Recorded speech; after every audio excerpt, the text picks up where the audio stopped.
he is doing nothing about the cause that he is pleading to God? Bakit walang ginagawa ang Diyos?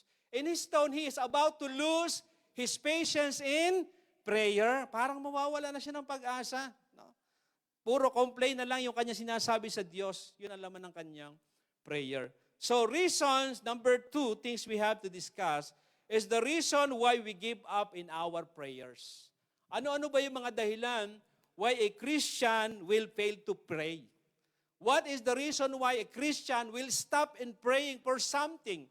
What is the reason why people will stop in asking things from God? Una nga po dito ay yung tinatawag nating lack of patience or impatient. No? Kapag tayo ay wala ng, hindi na makapaghintay. Yes, okay? Not accepting delay. Unable to wait for long. Lord, ang tagal na nito eh. No? I'm crying for you 10 years na, Lord. Wala pa rin, no? Lord, I'm crying for my job 8 months na. Wala pa rin, no? Medyo mawawalan ka na ng pagtsatsaga, no? But take note that God is not a genie. Sabi mo sa katabi mo, God is not a genie. Alam mo yung genie? When you wish something, immediately pop, biglang nandun ka agad, no? People are thinking that God is a genie. No. God is not a genie. No? He is not like a counter in a fast food when you order hamburger, in 5 minutes, the meal is ready. Hindi ho ganun ang Diyos. No? He has timing. He has a plan. Everything is orchestrated according to His big plan. No? So kaya you have to wait. You need to wait. Amen. So Habakkuk is on his status that he is about to give up and losing his patience in prayer. But we should not stop praying. No? Hindi ho tayo titigil dapat. Okay? So I remember Anna, you will read his story in Luke chapter 2, 36 to 30, just to illustrate how persistent is this woman or prophetess in praying to God. The Bible says that 7 years lang sila nagsama ng kanyang asawa, and her entire life, he lived in the temple until 84th year. No? Doon sa 84th year, doon niya na-encounter ang Panginoon. Yun yung kanyang pinagpe-pray, the salvation of Israel. Imagine, up to 84 years, keep on praying to the temple, the same prayer, asking for God to save Israel. Let the Savior come. At pagkatapos nga nito, nung siya matanda na at the age of 84, then he encountered Jesus Christ, the baby Jesus, when he's about to dedicate to God. No? Mathabang pananalangin, paon ng pananalangin, no? Very persistent. Okay? So what the Lord replied to Habakkuk, when the Lord sensed that Habakkuk is losing his patience and prayer. Ano ang tinugon ng Diyos sa verse 5? Habakkuk chapter 1. Look! Kasi puro reklamo ang narinig ng Panginoon eh. No? Maybe he sensed that his servant Habakkuk is about to give up. No? Kaya pag sa ganung panahon, then God will intervene.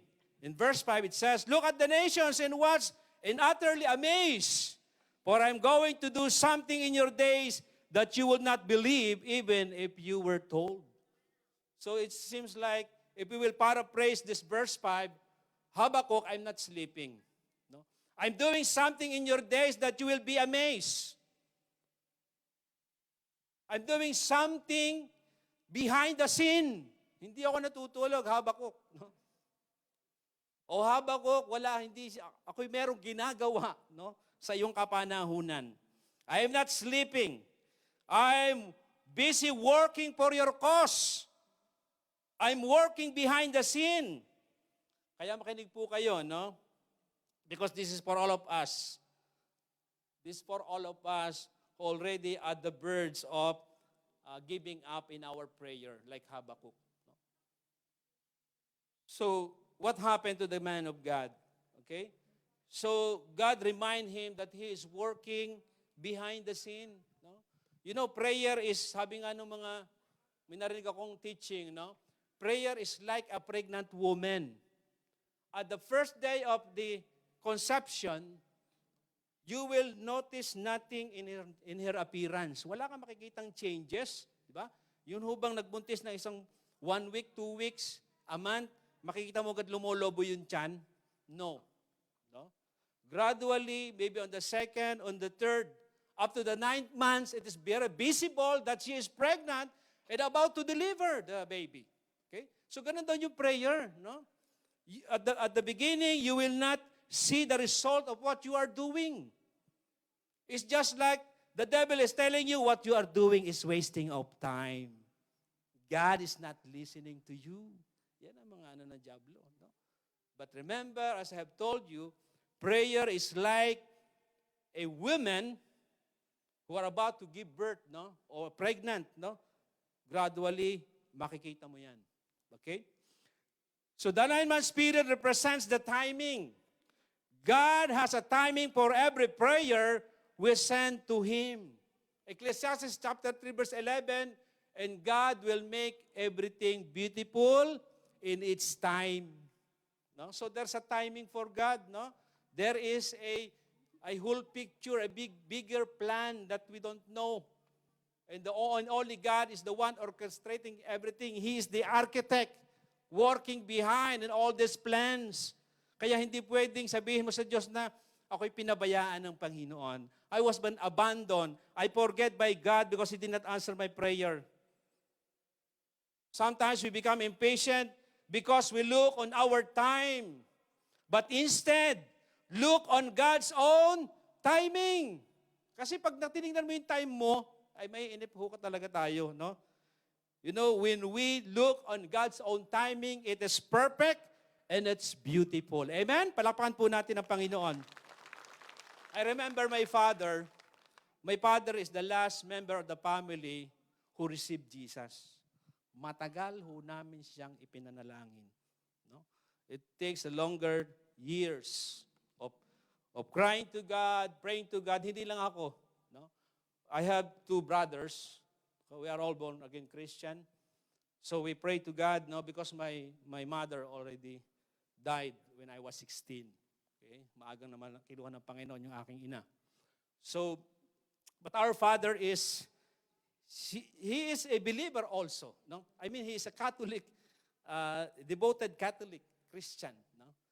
So that's why it takes time for us to share, to convince her, or it takes time for us na siya ma-invite sa gawain. No? Many times kapag kami nagba-Bible study, magkakapatid, umaalis yan. No? Magsisimula pa lang kami, umaalis na. She don't want to hear the Bible study. Wala siyang gana doon. No? But we keep on praying to God that one day our father will become born-again Christian. Ang Diyos ang gumawa ng kaparaanan. First, nawala ho yung tricycle namin. No? That was 12 o'clock in the morning. Nagmamadali siyang punta sa bahay. Sabi ko, ano nangyari? Nawala yung tricycle natin eh. Ipinar ko lang doon sa malapit sa bukid natin. Pagbalik ko, wala na. No? So, then we began to pray.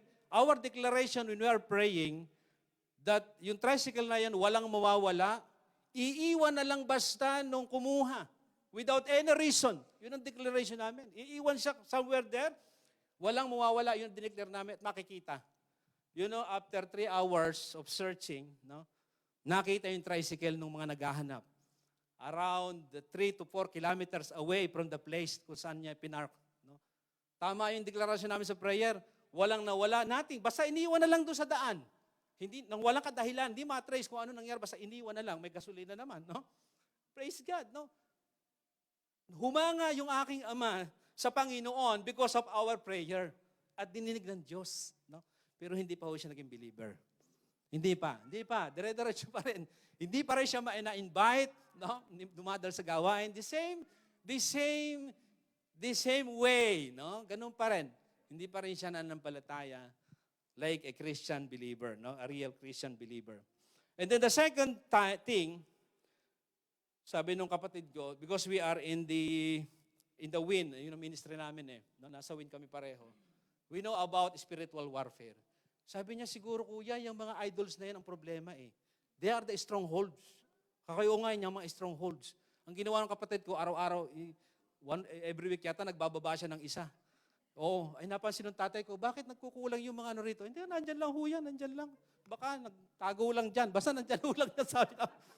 Hanggang hindi niya napansin, meron lang isang idol na naiwan. No? This needs, ito po kailangan niyo ng pangunawa rito, no?